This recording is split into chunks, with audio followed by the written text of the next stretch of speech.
আজ আমি বাড়িতে বানালাম চীনা বাদাম দিয়ে কুমড়ো শাকের ভাজা। প্রথমে আমি শাকটাকে পরিষ্কার করে ধুয়ে নিয়েছি। ভাজার জন্য কি কি নিয়েছি, রসুন, লঙ্কা, পেঁয়াজ। প্রথমে লঙ্কা আর পেঁয়াজটাকে একটু থেতো করে নিচ্ছি।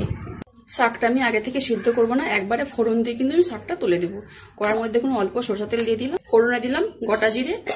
ফোড়নটা আমার ভালো করে ভাজা হয়ে গেছে। এবারে থেতো করে রাখা রসুন আর কাঁচা লঙ্কা দিয়ে দিলাম, পেঁয়াজ কুচি, রসুন, কাঁচা লঙ্কা আর পেঁয়াজ কিন্তু লাল লাল করে ভেজে নিয়েছি। এবারে ধুয়ে রাখা কলমি শাকটা দিয়ে দেবো, অল্প একটু হলুদ গুঁড়ো। শাকটা দেখুন ভালো করে আমার ভাজা ভাজা হয়ে গেছে। পরিমাণ মতো নুন, 1 চামচ চিনি।